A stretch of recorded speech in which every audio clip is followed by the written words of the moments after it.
Good afternoon and welcome to the session this afternoon, Time to Make a Difference, Escalation Across Health and Social Care in England. This is our second session and this is related to escalation for systems. A few items of housekeeping before we move on. So you will be muted as a participant throughout this session.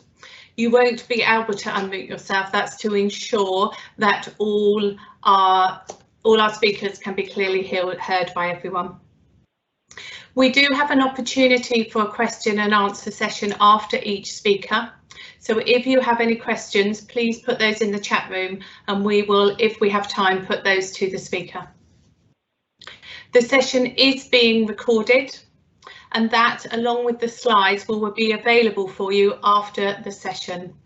If you would like both the recording and the slides sent to you, please use the chat room to put your email address, and that will enable us to forward them to you. We do have a support team who are thankfully in the background dealing with all those technical issues. If you do have any issues during the session, please use the chat room and the team behind will ably support you as they've been doing, ensuring we're all on today. So what's today's session about? Well, we know that we all have periods of escalation, and we have certainly seen an unprecedented period of escalation that is ongoing at the moment. So we want this session to ensure that we cover system leadership, system alignment that we know works well in escalation, how important communication is, and the essential debrief and the review at the end of any escalation. And all our speakers will no doubt allude to data and information. As you can see, we have some clear planned session outcomes on the screen there, ensuring that all of you learn something today and go away able to work jointly across systems to improve our response to escalation. So without further ado, I would like to introduce our first speaker today, who is Karen Kay. She is the System Director for Urgent and Emergency Care for Cornwall and the Scilly Isles. And I'm sure, though it sounds very idyllic, I'm not sure the working environment is always as idyllic as our image that we have of that part of the world. Karen's kindly going to share her experience of working across a system where system leadership and alignment have had a positive impact on the management of periods of escalation. But we've also allowed her to share the warts and all of her story, because that's important. Thank you. Thank you very much, Maria, and you're quite right. I did warn the ESIS team what I was about to tell you and get permission for it before I went ahead.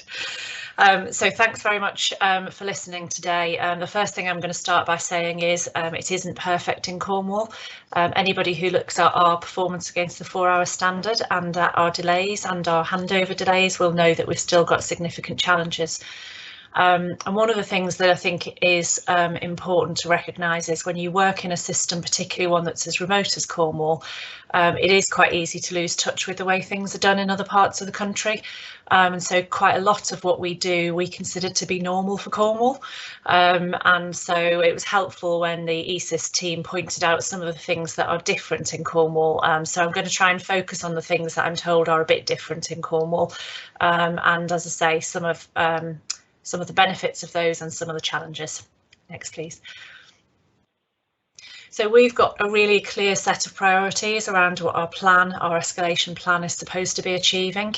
And we're increasingly over years moving towards early indications of pressure rather than once we hit the red button because ambulances are queuing at the door, then everybody rushes to help, but trying to get to the point where we can see pressure building in our district nursing teams, where we can see pressure building in primary care, or where our reablement services are maybe getting their waiting times are increasing, and we're improving that year on year. We're not there yet, but we want to make sure that we're clear around not only our escalation arrangements, but the pre-agreed actions that we put in place to make sure that they've been impact assessed, and then And then try and get that thematic learning, because one of the things that I'm sure you'll all recognise is you take actions in escalation, don't always take the time to go back around the loop and check which bits worked well and which bits didn't.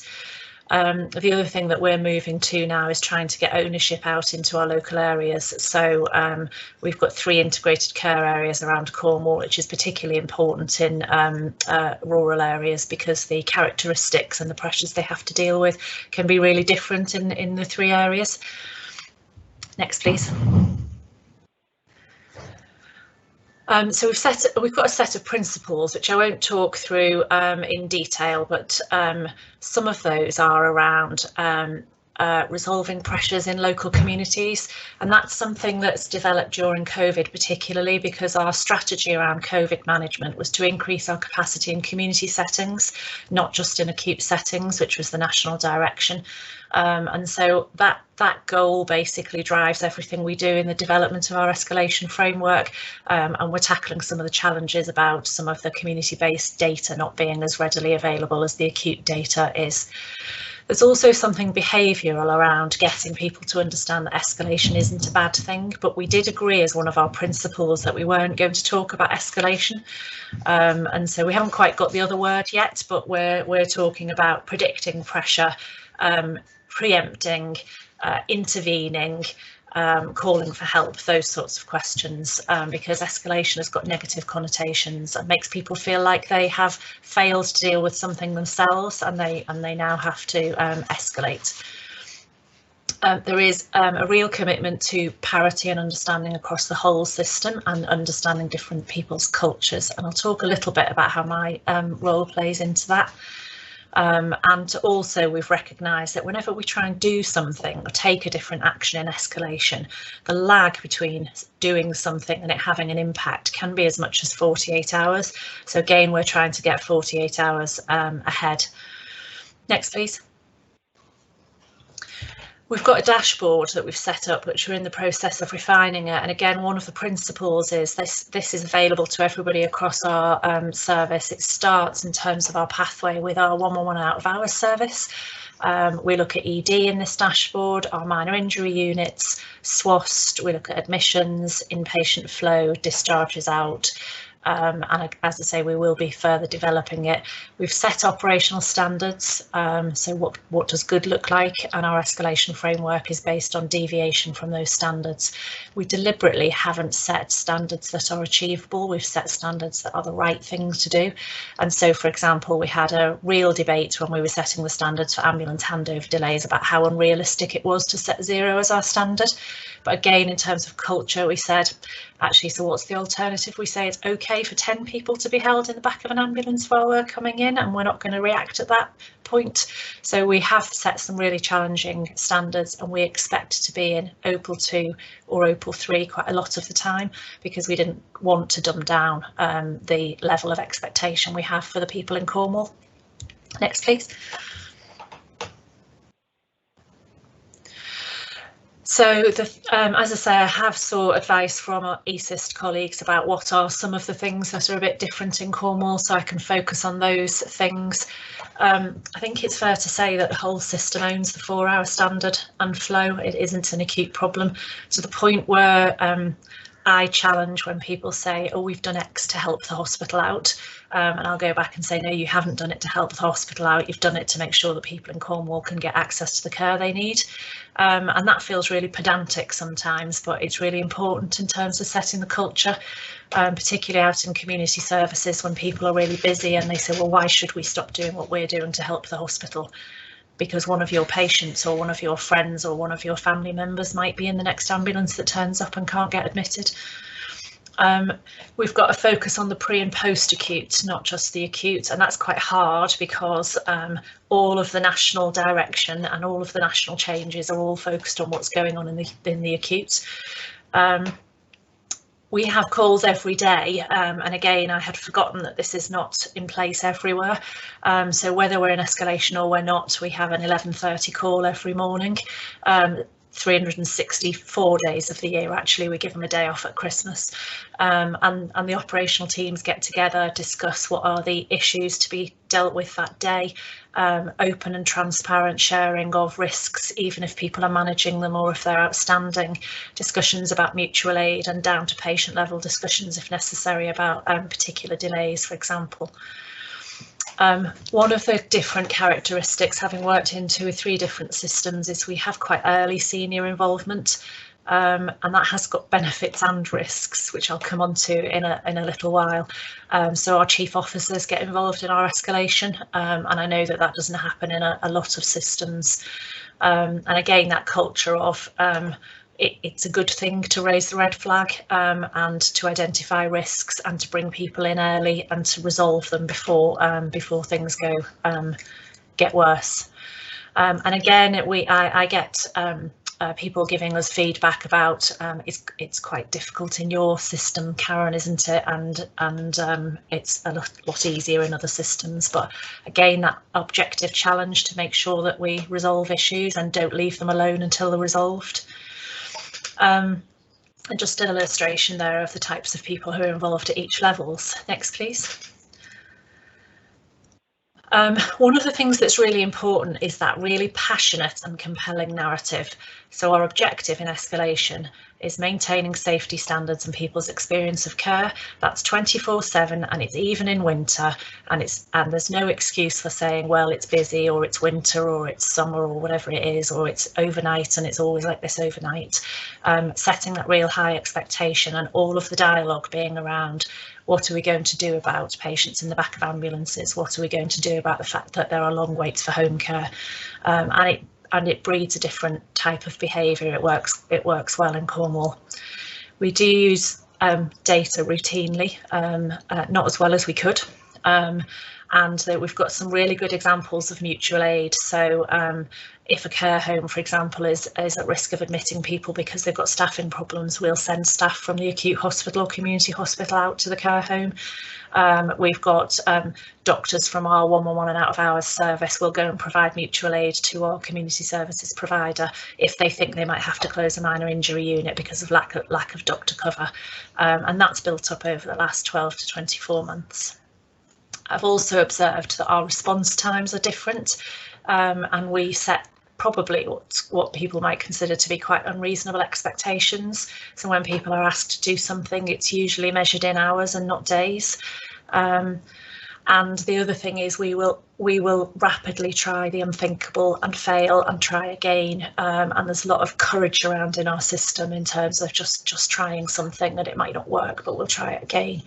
And as I said, we do have a system director post, which is the post I'm in at the moment, which is organisationally agnostic and aimed at holding these things together with that senior involvement, and I think really importantly building those relationships between the very top of the organisations and the very bottom of the organisations. That's when I get all my best insight, when I have a social worker or a district nurse who will pick up the phone to me and say, I just wanted to let you know this, Karen, and then I get the chance to work out how I deal with that and how I use that information for positive gain without breaching their trust, because sometimes they'll be taking risks and telling me that sort of thing. Next, please. So the leadership, we have our chief executive officers from acute, community and mental health services, our integrated urgent care service, and we've got a joint CCG and social care accountable officer, and the chief exec from our voluntary and community services, and they are our gold. And we have medical directors and the GP lead from the CCG involved, and they are really intolerant of below standard care. They carry that patient-centred narrative. They model the expected behaviours that are focused on system and population and staff. They're really unreasonable, and sometimes that gets really unexpected results. But they do allocate resources, and they unblock things, and they make things happen, and they take risks where necessary. Next. And my role is around being organisationally agnostic, accessible and visible, getting out there, finding out what the problems are, resolving problems, listening to people who work on the front line. and trying to increase the connection with primary care. And the last slide, I think, these are the challenges. So it can be exhausting. Our relationships are often tested. We often set planned work aside for solutions today. And some of the solutions that we get, that we force ourselves to do on that day, might not really be the right thing to do, like putting people who don't need bedded care into bedded care. And our performance is still not where it needs to be, and delays still remain high. But we're always in it together, and that does feel quite different. Thank you.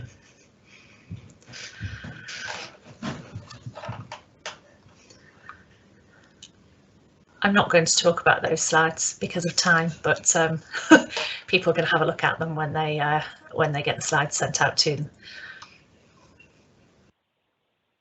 Thank you, Karen.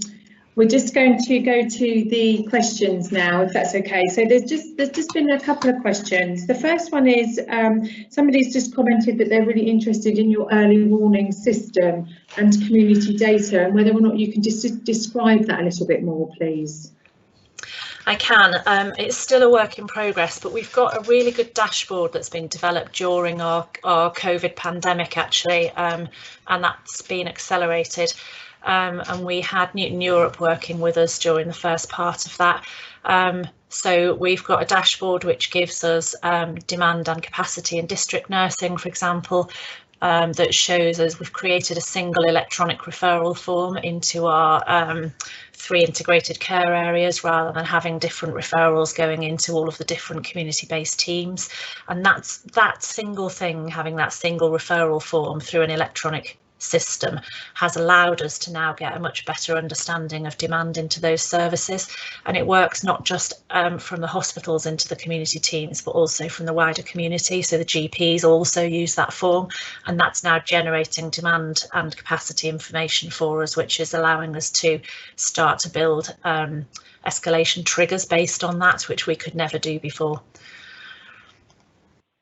Thank you, Karen. And another question is just about your approach to escalation fatigue. So you recognise quite a lot of the involvement from system colleagues and partners. It's just about whether or not you've got any thoughts on how to avoid this, and what you do in your system to try and help with that. I haven't got a silver bullet, unfortunately. We spend quite a lot of time on building relationships. And I think the fact that we have our daily calls going on means that we don't only meet when we're under pressure. And I think that probably makes the biggest difference, because on a normal daily call, you get a chance to have a slightly more leisurely relationship. People will communicate by phone increasingly. Again, in the past, it used to all be by email, and it's much more easy to put a slightly shirty message in an email to somebody, and much harder to do that in person. But I think the personal relationships and taking the time to pick up the phone or text or WhatsApp somebody. So we've got a couple of WhatsApp groups set up, for example, just to say, how are you? You know, you look like you're under pressure today. That makes a difference, I think. Thank you, Karen. I think that's really helpful to hear. So just lastly then, just coming into the chat room, is whether you can comment on how you've implemented national policy on discharge to assess. So I know we're talking across the whole system. If you've got any comments on that. If this was a presentation on good practice and implementation of the hospital discharge policy, I wouldn't be presenting. So we've still got quite a long way to go. We've got some really fabulous examples of good practice and some trials going on. But we have got quite a long way to go in Cornwall. We've got some of our frontline teams, we've got 2 types of reablement services at the moment, who, despite working for different organisations, health and social care, are coming together to work as one. And so they're just starting this week, actually, to take referrals into one place. We've also got the council working with us and supporting us to get over some of the procurement rules that prevent us maybe from moving rapidly into bridging care. So we're just making some changes to our approach to putting bridging home care in place whilst we're waiting for people to go out into packages of care in the community, because in Cornwall, again being quite a rural area, we've got some areas where it's really hard to source home care because the rounds in those areas are not really commercially viable. So I think we've still got quite a long way to go, but the collaborative approach we're taking is standing us in good stead. That's lovely. Thank you, Karen. Thanks very much for that. So Maria, back over to you. Lovely, thank you, and thank you, Karen, for your frank and honest thoughts there, opening our sessions today. So next I'd like to introduce Lorna Wilkinson, who is the Chief of Nursing and Midwifery, and her colleague Bill Dewsbury, who is the Deputy Medical Director at Frimley Health NHS Trust. And they're going to talk to us about the most important, I would suggest, aspect of any of the work that we do, which is communication. So thank you very much, Lorna and Bill. Thank you, Maria, and hello everybody. So yeah, I'm Lorna Wilkinson, Chief of Nursing and Midwifery at Frimley Health, but until 5 months ago I was actually in Salisbury, which you'll see that's a bit of flavour of that through what I'm going to talk about this afternoon. So if we can go into our next slide, please. So I would say that key to any escalation is in the planning, and how we communicate is no exception to that. We, like as Karen just talked about earlier, we're not perfect, I'll say at the outset in terms of Frimley Health. I don't think anybody is perfect. We're all seeking to improve, and we haven't colluded on our talks this afternoon, but there is so much that I think you'll hear that we have in common, and definitely some key themes that will come out of it. So I would say in terms of all of that escalation planning, communication feels as though it's the one that we can leave to chance, if I'm honest, and I would suggest that we do that at our peril. And for all of us, we should be preparing for the unexpected, as we do for major incidents, but also the expected, such as our seasonable pressures, which are, you know, part of our everyday sort of working in the NHS. And communication is central to both those common and the rarest scenarios. And it was the biggest area of learning in our first Novichok incident in Salisbury. That was obviously a huge multi-agency event, and communication was absolutely key to the success, I would say, in terms of managing that 5-month long incident that we had. And I would say then going into obviously 2020 and the COVID pandemic, we've equally learnt a lot around communication through that, and some really common themes that I would say we picked up from Novichok ran through COVID this year, and at Frimley Health I think would now become business as usual in terms of how we deal with pressure, certainly across our system. And I would say all of us probably have experienced, we communicate all the time, but how effective is that communication? And particularly at times of pressure, we tend to put the foot on the gas in terms of let's have more calls, let's have more meetings, more touch points in the day. But actually, how many of us walk away from those calls and either don't really understand what is going to happen? Do we understand each other's language? And as Karen alluded to, how do we know what actually has had an impact versus hasn't? And who has just walked away from that call not actually feeling the pressure at all? So I think we can often have a very, very different view on what communication actually means, and certainly in terms of when we're in escalation. So if we go on to our next slide. So we've broken our talk down into, we think, 2 elements that are vital to effective communication across systems, and that is the actual structure of how you're going to communicate. And obviously that will be through verbal communication, but also we're communicating hard data and information. So how do we do that? What are the mechanisms? What are the hard lines around that? But then also it has to be built on relationships, and they are absolutely key, the relationships and the trust. So if we move to our next slide, and Bill's going to talk about the structure that we currently run in Frimley. So I'm going to start actually by talking about internal communication, which perhaps sounds slightly odd when we're talking about communication around a system. But I think one of the things that's really important and that we've come to understand is that there are large numbers of people in your organisation who will have touch points of your broader system throughout a working day and certainly throughout a working week. So there are obvious touch points around executive directors, discharge planning, etc. But actually there are a lot of softer touch points as well around our organisation and into our system.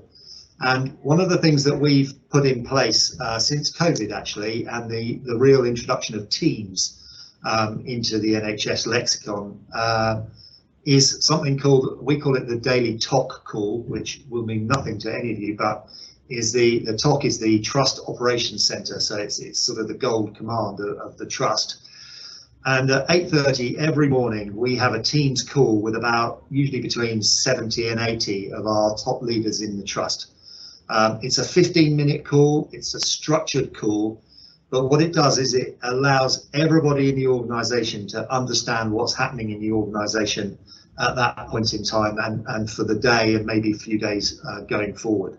So we're a multi-site organisation, so we present where we are with our ED performance and our beds and everything, all on that call. And then any of the areas of the organisation, so the associate directors for surgery or medicine, they all have a slot to talk on that call. And it has evolved over time, and it does take some discipline to make sure that people use it in the correct way. But it is 15 minutes incredibly well spent within the organisation and within the system, because the messaging that moves out from our organisation into the system is consistent because everybody's hearing the same thing. We also have our normal daily calls. We have weekly calls for lots of different purposes. We have quality calls. We have a COVID-19 call at the moment once a week. It went up to once a day during the height of wave 1. The system chief executives have a call once a week when they talk. The medical directors have a call as well. So there are lots of touch points through the week that allow us to communicate both data and also just face-to-face effectively on Teams. We are quite lucky in that we have a relatively small system, so it's relatively easy to get together.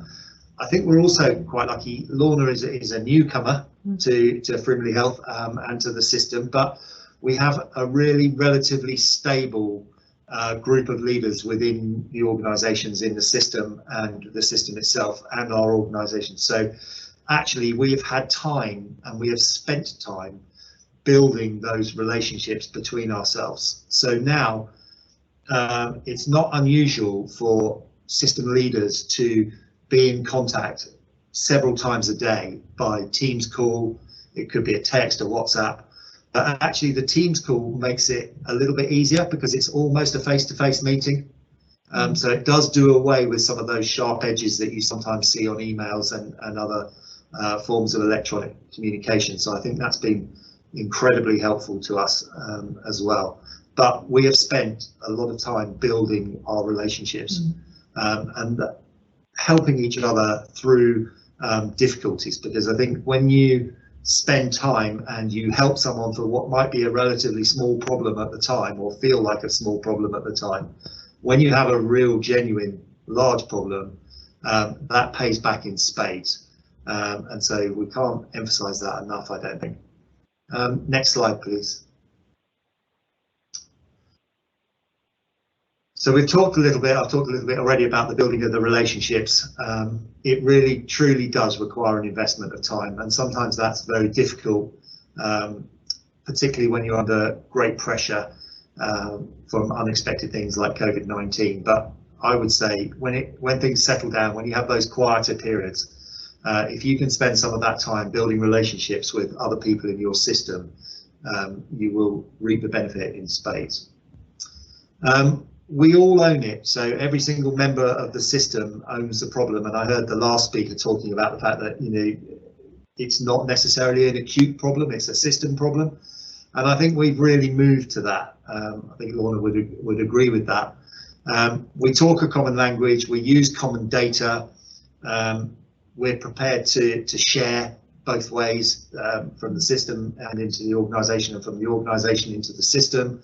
So just this morning, you know, some of the data that we'd shared with part of our system, they wanted to then share it with a local authority. So actually, that's absolutely fine, and it just helps everybody within our broader system understand where we're coming from when we're talking as the acute trust. And similarly, they will do the same to us, so we get an understanding of where their stresses and strains are and their limitations are. We are very lucky, I think, in that we have an extreme, as a clinician, that we have a very strong clinical voice in all of this. So the medical directors are important in this, and similarly, so are lower levels of clinical leadership. So our chiefs of service, who are the sort of the clinical leads for our individual areas, they are all involved in systems meetings. They have all got relationships across the system with primary care colleagues, etc. So I think we're very lucky to have that clinical voice, including the nursing voice as well. So there's a very strong quality and nursing dynamic within the system, which I'm sure Lorna will talk a little bit more about. But it gives us the ability to challenge each other and to have some quite difficult conversations at times, but without breaking the relationships. We all understand the pressures and where people are coming from, and that makes it just that little bit easier to have those difficult conversations where you might not want to have that conversation, but it's really important that you do so to get the patient care working properly. Okay, so key messages that we would suggest, really, we've talked about these: building the relationships now and continuously. It does take time, it does take investment, and it doesn't happen overnight, actually. So it's really important, as Bill said, no matter what, you know, how pressured we are, take time to build those. Be clear on the joint ownership and risk share, and I know that there is going to be a session on that this afternoon. I think that's really important around the risk share, those common aims. Karen talked about that sort of that common aim around our people, our population. I would say, you know, the difference for me coming into Frimley Health, which is a mature system, is that system work is everyone's business. It's not about the coup doing urgent and emergency care. This is about everyone. So it is about the chiefs are on a weekly call. It is about senior nurses are on weekly quality calls. It is about all of us as execs. We have our own place-based board meetings that we're linked into, and it really does become part of your role. You're not just talking about your own organisation who might employ you at that time. So I think that sharing out that responsibility into the BAU makes a huge difference. Defining the structure for communication, I think, is really important. As I say, I think too often we leave it to chance without really thinking about how we're communicating and whether that is working, whether it's effective or not. And are we communicating effectively for all of our partners? And again, you know, just taking that time out to consider that. And then my final conclusion, which I've used in various talks that I've done, even, you know, major incident talks, is that, and I think it just translates right across everything we do: communicate, communicate, communicate. When you think you've done enough, redouble it, go back to it. Are you really there? Because you can guarantee you won't be. Okay, thank you. That's lovely. Thank you both. It's really quite powerful listening to you talking, and you really do share your vision and your ownership as a system of what's going on. there's a couple of questions that we've got for you. The first one, I guess, is, in your opinion, and Lorna, this might be a little bit different because you're coming into this established system, but how long do you think it's taken you to get to this point culturally where the system is owned together? I think that we've probably got quite a lot of colleagues that would be listening to you, really wanting themselves and their systems to be at a similar point, and we've heard similarly with Karen and the way that she talks about her system. So it's just interesting to know how long has this taken you guys to get to this point? And I'll caveat that straight away to say, as I started at the beginning, we're not perfect, and it's something we still invest in and we're still working on. But as you say, I've been here 5 months. So Bill, I would say it's taken the best part of 2, if not 3 years, maybe even longer than that, for some of the relationships have been in place.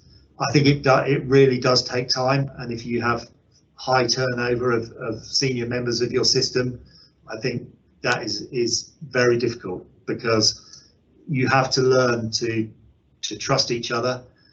You have to learn to speak the same language, and you have to be able to just pick up the phone or to have a Teams call at any point in time where you feel that you need to talk to another member of your system. I mean, we had a chat to 2 members of our system before we put this talk together, didn't we? On it, just to touch base with them, say this is what we were going to do, what did they think the key messages were. So it's that sort of ability to just easily communicate. I think it takes a long time. And actually, probably linking into this, we did have that call I've got on Monday evening, and I did a bit of, well, do one of you want to talk? Because actually I've only been in this system 5 months, but there was a very clear, and this came back to me but we're a system where actually everybody should be able to talk about communication in our system. And so no matter who was giving this session today, it would have the same flavour. So that was really interesting and powerful for me as well. I think, I think 2 to 3 years is ambitious. Might be being nice. I've been in other systems that long and they haven't got there in that time. So yeah. Thank you, guys. There is another couple of questions that we've got. If we put them in the chat room, then if you're able to stay along and just answer them on there, that would be really helpful. But for now, thank you very much, and I'll hand back to Maria. Thank you. Welcome. Lovely, thank you, Lorna and Bill. I'm going to move swiftly on and introduce you to Emma Legg, who is the Director of Adult Care Operations, Access and Reablement for Wiltshire Council, who's going to share the really essential social care perspective of escalation. Thank you very much, Emma. Thank you, Maria. So good afternoon. My name is Emma Legg. I'm Director for Adult Care Ops, as you've just heard, at Wiltshire Council, and part of my role includes the management of our social care teams aligned to our hospitals and community health services. So I just wanted to talk to you briefly today around our experience of escalation from a social care perspective, some of the challenges that we face, how the wider system can support us to support you, and finally the impact of some of the policy changes that we've seen this year. So this slide gives you some context in terms of Wiltshire. So very rural, probably similar to Cornwall, as you've already heard, a population of approximately 500,000. But what makes it very complex is we have 3 acute hospitals that are population access, 2 of which are out of county, and 1 is in the very south of the county. We're also one of 3 local authorities that make up the Bath, Swindon and Wiltshire CCG footprint. So you can see that there's a lot of hospitals we're supporting. We also have 3 community hospitals and a number of intensive rehabilitation and discharge to assess beds. So our hospitals experience different pressures at different times, or alternatively, they can all be in escalation at the same time. So this makes prioritising and responding as a local authority very challenging. And we only have 40 FTE social care staff in our hospitals facing across the county. We do have other staff we can call on if we need to, but generally this is the staff group that are available to support discharge. So next slide, thank you. So this slide details some of the issues that can impact on social care and escalation. So there is a legislative framework in place that determines how we must work in social care, and all of this remains in place during any period of escalation or increased pressure. So this includes the Care Act, which is a key piece of legislation that describes how we must assess, determine eligibility, and then agree a support plan that's person-centred and outcome-focused. And completing this process can be lengthy, particularly if there are differing views about what this should look like. A number of the people we work with are not able to make decisions regarding their care and support, and we often have to complete a Mental Capacity Act assessment and then make a best interest decision. There may be a Section 21A challenge, which is a strong objection to a discharge plan or best interest decision, and if we have to resolve this via the Court of Protection, then this again can create a significant delay. We often have safeguarding concerns that need investigating and resolving before we're confident that an individual can return to their home. There are financial considerations. So whereas healthcare is free, social care is means tested, and people either have to contribute to their care or sometimes fund the entire care for themselves. In addition, decisions that are made to facilitate a quick discharge can have a long-term financial impact for the local authority. So we often face a scenario where we could make a quick discharge to a care home, but the long-term financial cost of that may run into several £100,000 over the length of the placement, or we could wait for several days and use one of our pre-purchased care home beds that are already paid for and have no additional cost. Over an entire winter, these costs can quickly add up and become unsustainable for the local authority. So the hospital discharge pathway money that has been put in place this year has really assisted us, but we don't yet know what will happen in the next financial year. Our providers also have restrictions in terms of how they must work. For example, they have CQC regulations that can require them to complete their own risk assessments before they can make a decision about taking somebody into their home.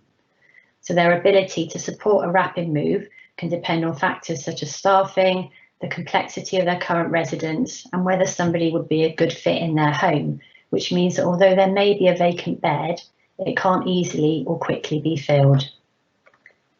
There's limited capacity, particularly with our domiciliary care providers. Wiltshire's very rural, and in the same way Karen described, there are areas that it's just absolutely impossible to find domiciliary care quickly, and again this will lead to a delay. Thank you, next slide. So how can we support the social care response from the system? We need as much early warning as possible. We need to be made aware of people with complex needs on the wards as soon as they are admitted, or when it becomes clear there may be a longer term requirement for care and support. Social care is often seen as playing a role at the back, so discharge planning, but we all achieve better outcomes if we're involved as early as possible. And we need to have a shared understanding of what the ask actually is, back to that communication point.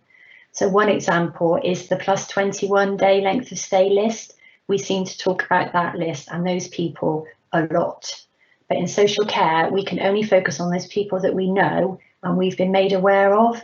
And often the people waiting for more than 21 days are the most complex and challenging to achieve a quick resolution. We can get a bigger bang for our buck really if we look at other areas and try and really focus our efforts there. We have to ensure the correct people are on the right escalation calls. They need to have accurate and up-to-date information and be able to make decisions. And you'd think that that was something that was quite easy to get right, but we don't. And that can cause frustration. And then we're having multiple conversations about the same issues with different people. And that just isn't helpful. I think there are also shared risks, challenges around shared risk rather, and the understanding that demand in the wider community will impact on discharges. In social care, we feel like we are in constant escalation the majority of the time in terms of our workload and capacity. Demand frequently outstrips capacity and people are waiting for care to support them in their own homes or placements being needed where, for instance, there's carer breakdown. If we divert all of our available capacity to support discharge, these individuals are very likely to end up in ED, and it's difficult to balance these priorities and risks. I'm very concerned about the people who are living in the community, particularly at the moment. There's increased isolation and the infection control measures are further exacerbating that. Individuals are living in very difficult and high risk scenarios, may be experiencing abuse or struggling to manage at home. And our services across health and social care have to focus on the community as well. Next slide, please. So the recent national discharge guidance in terms of social care, I think has been helpful. I think it's had a positive impact overall from my perspective. So many of the changes we have implemented as a result in Wiltshire have improved our position from a social care and a community health perspective in terms of flow and responding to escalation. So we now have an integrated single point of contact for all our referrals. We have a joint health and social care triage and decision-making process within that, which has really streamlined the process and speeded it up. And in conjunction with our CCG and acute hospital partners, we've designed a new single referral form with enough information so we can make basic decisions about bed or home, and we're striking the balance really between a streamlined form that's quick and simple to complete on the ward and the need to have enough information from you to avoid going back to ask more questions on multiple occasions. Our Home First pathway is now enhanced. We've got increased capacity and fewer handoffs between health and social care. So as a result, we've doubled the number in this pathway since the start of the pandemic, which is hugely positive as our entire focus has been on getting people home wherever possible rather than into placements. We're delivering services from a social care perspective across 7 days, that's social worker and OT, but we're still seeing those peaks in referrals before and after the weekends, which leads to backlog and delay. I also wanted to really quickly make you aware of an ethical framework for adult social care published in March by the government. And that gives adult care some key principles that we need to consider when we're making decisions, and also to make sure that our health partners are aware of those. So if you're not, it is on the government website, and I would encourage everybody to have a look at it. But there are only things we would sign up to, like respect, reasonableness, dignity, and those principles that underpin all of our practice. But it is relevant to the final point I wanted to make, which is the need to avoid multiple moves for patients and individuals. We know in escalation, people often end up in the wrong place, and we have to make further moves. And every move potentially has a negative impact on someone's health and well-being. So we have to acknowledge this risk within the decisions that we're making and make every effort to minimise this. And it further reinforces that people should be returning home wherever possible rather than moving into a different sort of bed. And that's the end of my presentation. Thank you. That's great. Thank you, Emma. So I'm just going to go into a couple of questions. So you talked quite a bit about a shared understanding. How do you continue to build that shared understanding, particularly when the recent policy advocating early discharge home into the care and community services? How do you continue to build that? So I think we've had some very effective means of communication over the pandemic in our response that has really enabled us to develop that shared understanding. I do think the discharge to assess process does allow us to make those long-term decisions in the community, which I would completely support. I think we all have to find our way through this new guidance and understand where we do need to have those conversations, make those decisions, make those risk-based decisions while somebody is in hospital. But actually it does give us the momentum and the freedom to support that approach in a different way. So I do think it is about working with partners, acute partners, community health in particular. We do share a lot of priorities and ways of working that have enabled us to, I think, build that quite quickly. Thank you. And just lastly, what do you think, or do you feel that there's been any impact having following the change to discontinuing counting DTOC? Yeah, I think that is a really interesting question, actually. And I never thought I would miss DTOC, but I do a little bit. But that's only because of the kind of clarity and something that we were used to working on, and it gave us a kind of framework to work within. I think what now comes next, possibly the criteria to reside and whether that develops and how that looks, will be really key. But I think however we measure it, we have to be able to prioritise and focus our efforts in the best way. And I think probably DTOC drove us down some kind of behaviours that weren't actually helpful when fundamentally we all wanted to achieve the same thing. Thanks, Emma. That's really great. Maria, I'll come back to you now. Thank you. Lovely, thank you. Emma, thank you very much. And I did smile quite quietly to myself on the DTOC question of the hours I've spent counting those days with people. But as you say, it's refreshing to have something new that's going to take us down the right pathway. So thank you very much for your session today.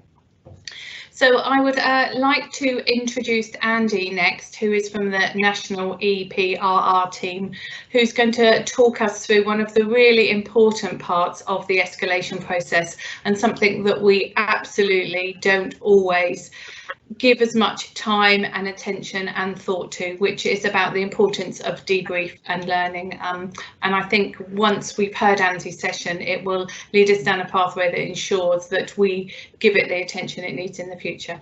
So thank you very much, Andy. Thanks, Maria, and good afternoon, everyone. So I'm Andy Hancock. I am Head of Office for the National Emergency Preparedness, Resilience and Response team in NHS England and NHS Improvement. And for those of you who haven't dealt with EPRR before, at a national level, we are responsible for the coordination of the NHS response to national major incidents. So we run the National Incident Coordination Centre that is in place for the COVID-19 response and will be there for EU exit.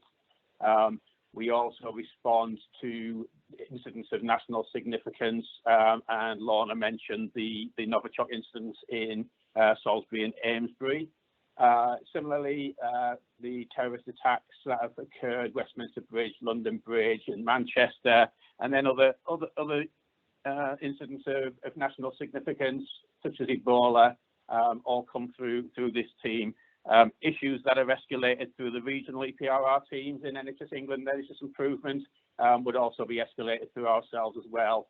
And we're the conduit for anything being passed into or through the Department of Health and Social Care for when you see cover meetings being called for various national incidents. We also produce the National Framework for EPRR across the NHS, and that is the key document that includes debriefing and identifying lessons from those incidents to make sure that the NHS is prepared as it can be for incidents that may affect either at that local, regional or national level. One of the things that Karen raised on her presentation was escalation. The word itself can be seen as failure. And a similar thing goes for identifying lessons. There is that situation almost where you get people not wanting to identify lessons, especially when it comes to sharing those lessons outside of an organisation. And what we try and do within EPRR is break down those barriers to put lessons identified, because a lesson isn't actually learned until it's been identified, actioned and reviewed, to ensure that it's built into that process. So part of our framework ensures that those lessons are identified, are picked up through the right structured process, they're captured, they're signed off, they're reviewed, and that is how we disseminate that across to the NHS organisations. Many of you may be aware of the serious incidents framework that is used for patient safety. That's the most commonly used methodology across the NHS for those patient safety incidents. Our methodology is very similar. There will be other methodologies for identifying and learning lessons. The principles will be the same across those, regardless of the method used. If we could move on to the next slide, please. And I will talk about the how we undertake debriefing and the lessons identified process. So this is all about a continuous evaluation and that continuous learning, continuous improvement message that we see across the NHS. If you're picking things up at even a very low level incident, there's going to be learning in there that you can build within your organisations that will be a benefit for those bigger incidents that do occur. It is important, as I say, that those issues are captured. They're captured within a structured framework. and that they're also actioned as well. So it's not just identifying what occurred, what can be learnt, but it's making sure that they're put into an action form, that they're assigned to someone, and that there's a structured governance process in place to ensure that the relevant follow-ups undertaken. We do look through a formal process for debriefing. It should be undertaken at different time points. I will speak in a couple of slides' time about what we've done in terms of the COVID response and how we've undertaken our lessons learned process through there. It's not just at the end of an incident, because we have this enduring incident with COVID. We've ensured that we reviewed the first wave. We're currently looking at undertaking the review and lessons learned from wave 2. I have colleagues Lee and Paul and Anita Kramer who've joined as well, who will be able to answer any questions on the slides regarding our COVID lessons learned. Lessons learned can be taken locally or nationally. Sharing that information that's undertaken is key to that learning across organisations, and sharing that information and our systems and processes through local resilience forums, through local health resilience partnerships, in terms of emergency preparedness, and able to enable that learning to be gained.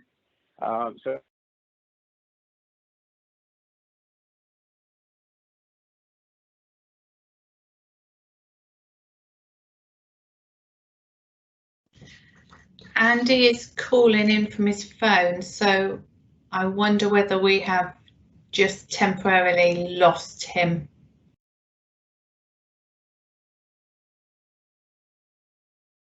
If you're... Maria, he's just had to dial out. He's going to be dialing back in. Okay, lovely, thank you. If you're okay to hold for a moment. Whilst technology, as often happens, gets the better of us, doesn't it? Although my technology has certainly improved or use of technology has certainly improved in the last few months, but a way to go.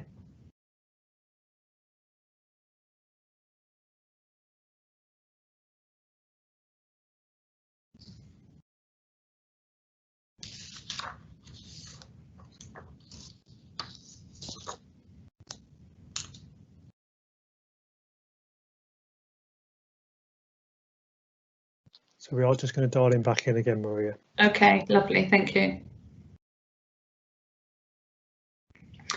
I think Maya...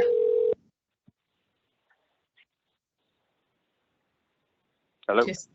Hi Andy, you're back in, it's Maria. Thank you, Maria. Am I okay to continue? Absolutely, please do. Thank you. So as well as that local and national picture, it's also about being open and honest and ensuring that those lessons identified are captured by all involved in the process. I've mentioned sharing those lessons, ensuring that it's not just internally within the organisation or within teams, shared across an organisation, shared across a system, shared nationally as well, and how we go about that within EPRR, I will speak about as well.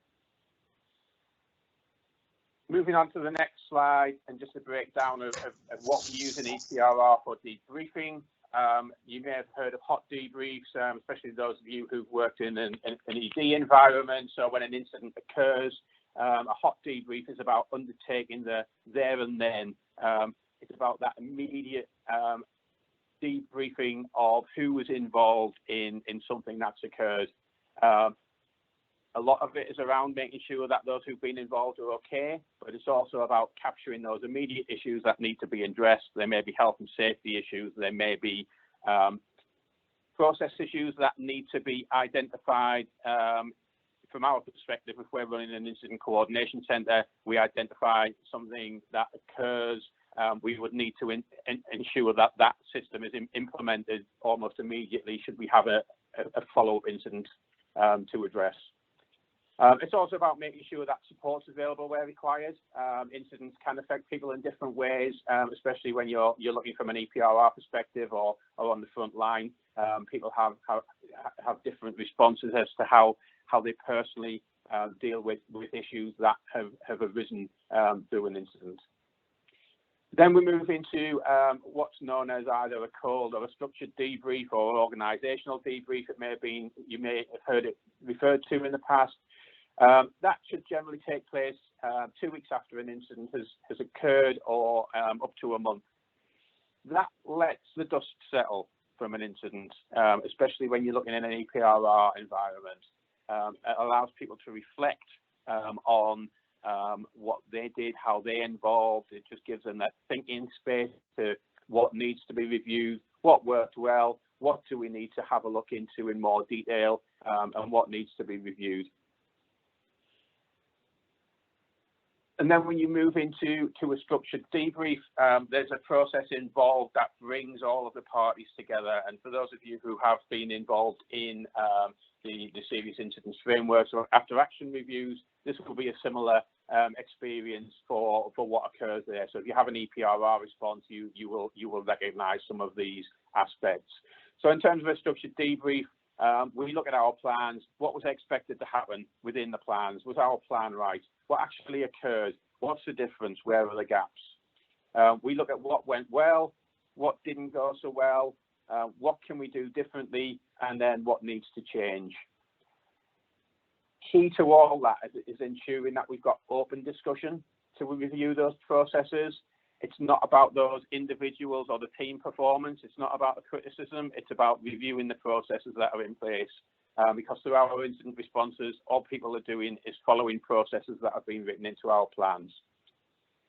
In terms of that structured debrief, we always say you should leave the hierarchy at the door, that everyone's contribution is welcome.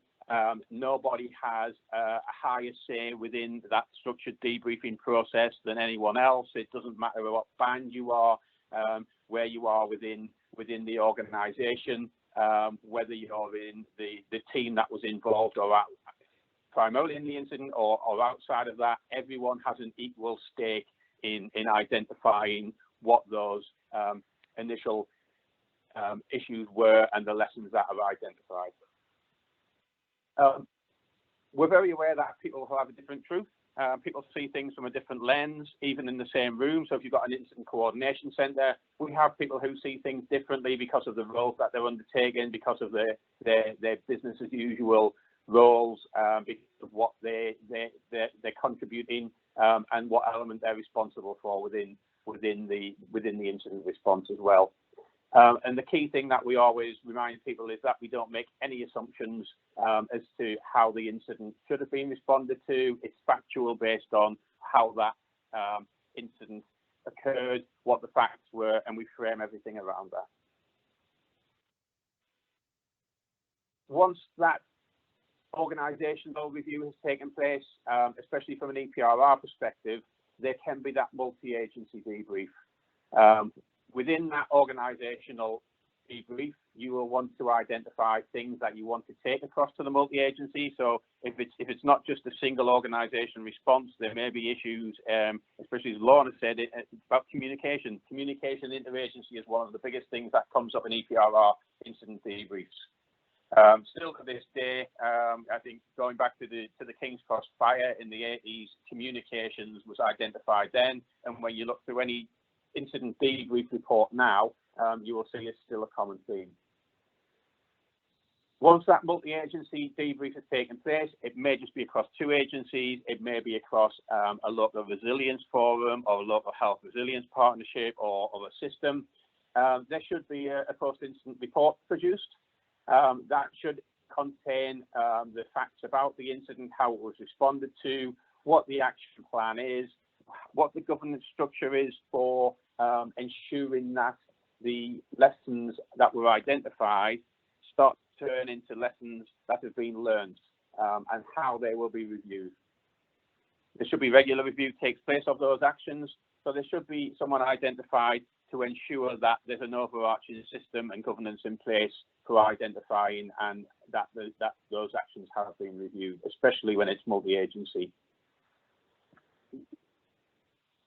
Moving a little bit more into how we share identified lessons from an EPRR approach, there is a joint organisational learning package. So if you link into EPRR teams within your organisations, they will be able to access this through Resilience Direct. Even if you are not looking to add information on there, there is already information on Resilience Direct that you can read from other incidents, especially major incidents from across the country that have been picked up.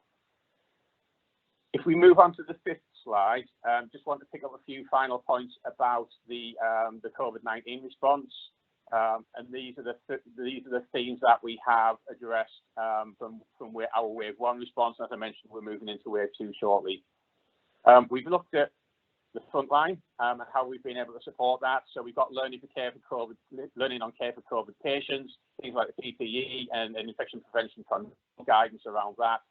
There's innovation around wider NHS services. We have a stronger response now because we've had such a time of this incident to be able to respond and tweak our incident response methodologies. And we also have that improved support to NHS staff through mental health and wellbeing support, staff testing, etc. We've also undertaken our own learning internally, and as I say, Liam and Anita are on the call. If there are any questions that we want to pick up on those, mindful of the time. Moving on to the next slide, number 6, we've got a few things in there just around how we've undertaken that clinically driven decision making at national level. And then finally, on the last slide, in terms of informing our future incident response plans, we are looking at our EPRR framework for enduring incidents and building that pandemic response into that and other incidents that may have that extended duration of what we've seen over the last certainly 9-10 months. That will also include our escalation protocols for future pandemics, how we redeploy staff and how we've learned from our reservist model for the Incident Coordination Centre. Data and dashboards has been mentioned by previous speakers, and then finally looking at the system-wide planning and delivery across the NHS. And I will leave it there. Thank you very much. That's great, Andy, thank you. So in the interest of time, I'm just going to ask one question for you and all your colleagues. It's just with regards to how do we organise or health systems get to a point that they are comfortable with prioritising and recognising the importance for the debrief and learning sessions following the period of escalation? And how do you think we can help support organisations and systems get to a point where they do this routinely? Looking at a local perspective, where an organisation has an emergency preparedness team or emergency preparedness officer, they could be the first point of contact. They will have had training in this area as part of their role. They will be able to coordinate, and using the national framework for EPRR, there's some guidance in there. Similarly, at that regional level, the regional EPRR teams will be able to support, and then from a national perspective, the team within NHS England, NHS Improvement, will be able to support that element as well. So there's that, again, that local, regional, national approach to how we undertake this. That's lovely. Thank you so much. And I'll hand back to Maria. Thanks, Andy. Thank you. Lovely, Andy, thank you very much, and I'm sure we're all very grateful for any emergency planner at the moment with the situation that we're going on, so thank you for sharing that with us. So our previous speakers have all at some point alluded to risk management, and I'm going to invite Ben and Barath now to lead the session on risk setting across the community and acute settings. Over to you, gentlemen. Thank you. Yeah, thank you. Yeah, I'm Ben Owens, I'm an ED consultant in Sherwood Forest, and we work with ESIST. I'll let Barath introduce himself. I'm Barath Lakapa. I'm a consultant geriatrician, mainly focused on community geriatrics, and I work in Northamptonshire. Cool, thanks. Next slide, please.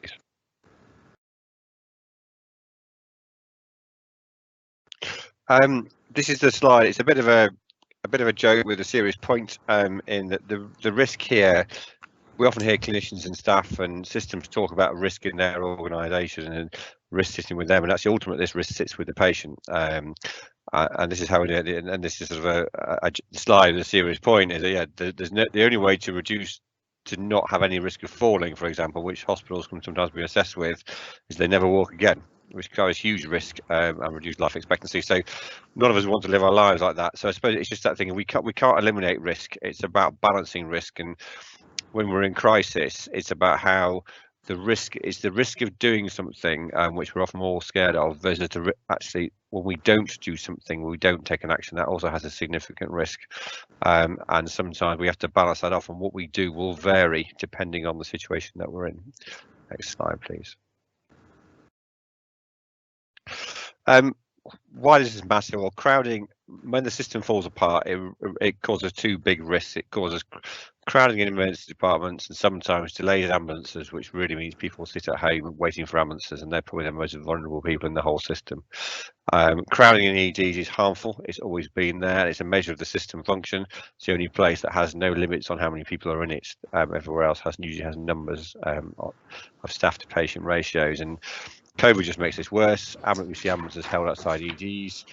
It's the only part of the system that has no full switch. It's probably a measure of how well the system is functioning overall. But also, crowded hospitals have a knock-on effect. We cancel operations, which has a knock-on effect to people's lives, and knock-on effect to the system. We make patients outliers. Outliers have a higher mortality and longer length of stay, which causes stress for staff. And a long hospital stay causes deconditioning, non-nosocomial infections, loss of independence and confidence. And actually all these things. So every decision we make about a patient and how we set our systems up, normally and in crisis, affects all patients. And then clinicians, we need to think about, if I admit this patient, it not only affects that patient, but it takes the bed off the next patient or someone else. So every decision about a single patient actually affects all the others, and that's when the system goes into crisis. Next slide, please. So really, this is about how we manage risk in escalation. It's, as I said, we believe it's very much about risk management of patients. You manage, and that will change depending on the scenario and the system. We have to balance out risks. I'll get to that in a second, Wendy. And go for it. The biggest risk management is we talking to the patients. The patients usually tell us what they want, and we just need to be understanding and ensure that we can provide what risk is acceptable to them. The balancing risk is between two things, the patient and the staff members itself. Patients usually will tell you how they feel. It's also, we need to manage the risk of the staff. Staff, it's dependent on the training and the support they get. When they're in doubt, having somebody senior to be able to do an SBAR situation background assessment and response kind of a feedback to the staff increases their experience as well and ensures that the risk is maintained. The biggest things which we forget in assessing is what kind of system they're using. One of the things which National Early Warning Score 2 can be useful is you might pick up the patient quite late in their journey. The other things is if you can add certain parameters in their training and ensure that they communicate all the time. When Laura and William touched on communication, it doesn't go anywhere else as well. Over here through with patient care. The communication between teams, it's been much better during COVID time, and especially now people are not hesitant to pick up the phone or set up a Teams meeting for a few 10 minutes or 15 minutes just to see faces, and that seems to work as well. And avoidance has become even bigger thing with the DTA. Pathway 2 is complex. Trying to get them out quicker also means that the patient's risk can be assessed at home, which means the risks weren't picked up in the hospitals but picked up in the community, but able to communicate between the health and social care teams is quite important too. Social admissions, I don't think patients really want to come in anymore, but they still need some kind of help, but asking them what they need, and if we can provide that along with the escalation of care with health and social care, that's acceptable. There are a few predictable things which we have in our control. Palliative care and end-of-life care. Patients know patients are in registries, or we can do quite a few things, but predicting end-of-life care along with the patient and the family members is important at that given time for that patient. They do have phone numbers, they do call, and us able to also ensure how to differentiate the patients, whether it's routine care, which can wait for up to 7 days, or urgent, which needs to be in the next 48 hours, or emergency in the next 24 hours. If they don't do anything, they will need to go in, or the patient's been refusing and we can hold them and then send them in, depending on what the condition of the patient is. What we also need to be very clear about is staff competencies. Shielding of the patients helped us out in a clear view of the competencies of the staff. They might be the same banding, but they have different competencies. So understanding that and putting training in place is really important as well. And again, communication between nursing, geriatric, community geriatric, social workers. We do have really good volunteer helps, and also biggest thing which we found was the families can support their loved ones. Even if they don't visit, they can actually be on the phone with them, ensuring that instead of healthcare workers going in or making phone calls, they can do regular updates. Next slide, please, and Ben, please. Thanks. Again, so communication is the key. We keep repeating that, but it absolutely is, and I think COVID's shown us that. It's also planning for escalation. So most crises are predictable in some way. We often see it around bank holidays. We see it around, as example, the NHS, bank holiday weekends can go badly, and everyone goes, "Why? How did that happen?" Every time the same thing happens. We're getting better at planning for them, but actually, yeah. So planning for escalation, either predictable escalation, such as bank holidays and other things, but also unpredictable escalation where the system just gets crowded because things go wrong or things change, is crucial. Actually, if everyone's planned and know what they need to do, it will go much better. Communication, so the ability to speak for community teams, for paramedics to speak to GPs, to speak to community geriatricians, to speak to hospices around end of life care, but also to speak to hospital consultants, can massively reduce unnecessary admissions and perhaps manage people at home. We can avoid coming to places like ED or hospitals, using community services. 111 first is obviously coming in, and making sure that's fully available 7 days a week is vital. A lot of crises happen in systems over weekends. A lot of hospitals see real turmoil and systems on a Monday morning. Admission avoidance. So do we have discharge teams in the emergency department in the admission areas, or actually do we have access to the community discharge community teams who can discharge? People will feel confident discharging patients if they know they'll be picked up and there's a safety net in place. So communicating about that is vital. Front door geriatricians, hugely important in this, 7 days a week ideally, because that's again turning a lot of the hospital sort of occupancy to defined by the frail old in the population. So actually, how do we stop them coming in, or if they are coming in, picked up by front door geriatricians, and actually how they're turned around as fast as they can. It's about what matters to the patient. Most patients would not want to be in hospital and actually get home. It's also speaking to families.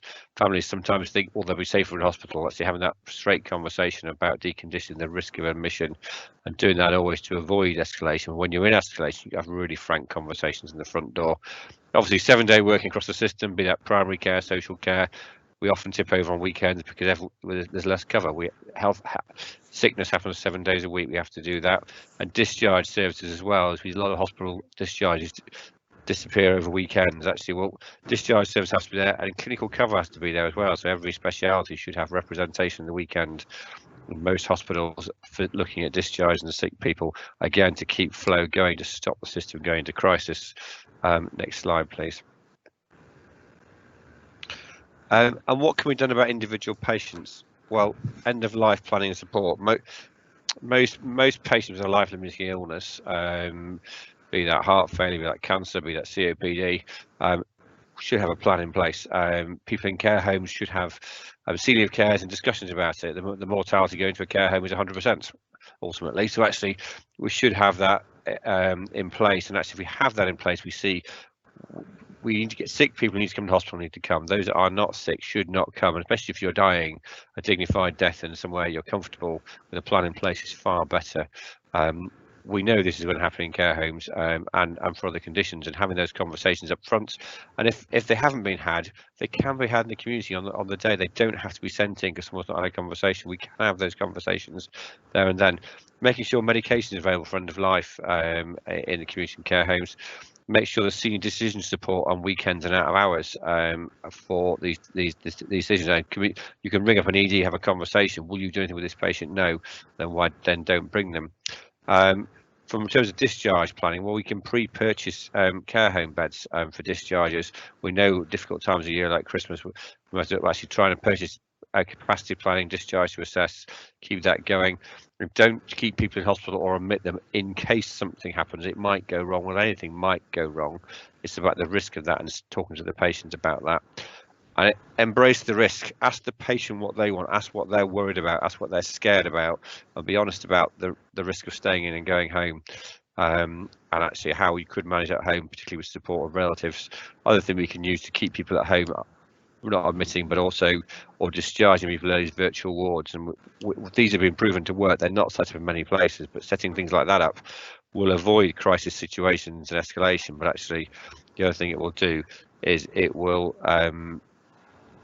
if you are in crisis, it may allow us to facilitate people to feel comfortable to discharge people or not admit them if they feel that safety net is in place. And we'll stop there. Thank you. Any questions? Thank you, Ben and Bharat. It's always great listening to you guys and previous colleagues when you're talking about things that you're dealing with every day. And there's a couple of bits of policy that have changed some of the way in which clinicians are working. So just really to understand from your perspective, if the discharge policy talks about the criteria to reside and that decision to discharge patients a lot earlier than perhaps has been previously done so. How do you both think that we could support colleagues with this sort of challenge for that area of risk as they see it? How do you think that we could support that risk for them as they see it? I can come in here. I think the difficulty everybody faces is that if there is in a hospital bed, it's their responsibility, and when they go home as well. But we keep forgetting to ask the patient. The biggest reasons why the patients are delayed are usually a couple of things. One is the investigations, or somebody wanting more investigations when the junior most member of the staff have done it. But if you think that they need further investigations, that needs to be done ASAP. If not, they can be done at home. We can do that in the community. We follow up, and we can do it as part of the virtual ward. But the other thing which the discharge guidance is very clear about is if they are going to be discharged earlier according to the criteria, they should be having access to the ward, to the consultant or the team which discharged them, just in case there are questions. We have it day in and day out currently. If they're going with discharge to assess pathway, if they go straight with social care, they do have issues, but we can contact the wards and clarify things. And I think once we get that, saying that it's kind of a joint working rather than it's responsibility of one, the risk of one, I think we will see things moving. It is culture change. It will take time, but I think we just got going through a pandemic now and implementing things. I think people will come around it once we see that it's working in the best interest of the patients. Ben? Yeah, I think it's the criteria design. It's criteria design. It's not a management tool to sort of manage teams with. It's a prompt to say to people what. It's not everyone who fulfills criteria needs to go home is fit to go straight away. It's a prompt to say this group of patients highly like to be able to go home. So why are they still here? It should be a problem. Why can't they be done? Would I admit this patient for an outpatient if I saw them today? And actually, what the crucial thing I think in terms of embracing risk and patient choice is around asking the patient what they want, and or if they can't do that, if they can't answer, if they're dementia, is actually ask the relatives. So it's a powerful question. If they could rewind 10 years and the patient was looking at themselves lying in bed now, as they are with dementia, what would they want? Would they want to stay in hospital? Would they want to go into hospital, or would they want to stay at home? And actually talking about what matters to the patient and what would I want from my relative. And actually talking about openly that way and the risk of staying in is probably the best way. And it's a dialogue we've got to change. Thank you. Absolutely. And you mentioned there about embracing risk and enabling patient choice, and you're talking very much about the engagement and conversation that needs to happen right from the start of patients being brought in to hospital. So just in the last couple of minutes then, to both of you, how do you think that the lessons that can be learned from the last 9 months through this pandemic can support a change in risk appetite across hospital and system staff?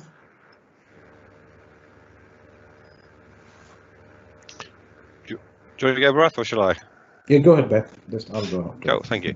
So I think the last 9 months has taught us how how a crisis makes you changes perspective and how much we can work together. We emptied the hospitals, didn't we, for a variety of reasons, and or people didn't come, and fear of coming in there's a risk of these things causing harm as well. But actually, it goes to show you, if you have the patients aligned and the staff aligned and the community care team aligned with the same goal, it's amazing what you can achieve. So actually, it's actually how do we work together? How do we realise that staying in hospital has always been either a risky thing if you're not sick. It's a really great thing you stay in hospital if you are sick. If you're not sick, staying in hospital is a very risky thing for you. And actually, if nothing else, it's not a great place to be. We make it as nice as we can, but I'd still rather be in my own home if I could be. And so actually, it's that thing of how do we work together, and every time what's the right thing for the patient. And I think the last 9 months for myself has shown that it also showed how fast we can change when we want to. And when you remove a bit of bureaucracy and you get that common goal and that common will, we can make massive changes when we really want to. And that's the lesson. That's the thing we have to keep doing and not go back to what we did before if what we did during COVID was better. The other point which other speakers covered on is communication as well. We can pick up the phone now, get a Teams meeting. If you have a problem with the patient, we can ask ED, we can ask a specialist consultant, vascular surgeon, or a gynecologist. It seems that we seem to be talking to each other more, communicating, and we're taking the risk together. We're seeing the patient out in the community, but we're getting help in case we need a specialist advisor. If there is something, they'll say, get them to the SAU, we'll have a look there. It's really, really different now. People seem to want, and talking, communicating, and the ease of access to senior help seems to have changed the picture. And I think we just need to continue with that, and hopefully that training and experience and support will help us in the future as well. Thank you, Ben. Thank you, Bharath. Maria, I'll hand back to you now for closing comments. Thank you. Lovely. Thank you, Helen. And thank you very much to you all for joining us today. A couple of housekeepings before I sum up. So just to remind you, if you want the recording and the slides sent to you, please put your email into the chat box, and when they arrive in your inbox, share them with your colleagues. The last slide, which you will have access to when the slide comes back, gives details of the eSyst Futures platform, where there is a raft of information for you to access, not just about the session today, but about a whole range of urgent emergency care and improvement methodologies. So many thanks for joining us today, and thanks to our speakers for sharing their experiences so refreshingly with us. I found it quite invaluable. For me, I think the key points are personally communication, patient safety, embracing risk, which is slightly different from managing risk, relationships, solving together, and then again communication. And I think both risk and communication came through loud and clear there. And I will leave you to consider what the key points are for you. We hope that you found the session valuable and that you will face whatever escalation challenges come along during this winter in a more informed manner. So thank you very much for your time, and have a good afternoon. Bye bye.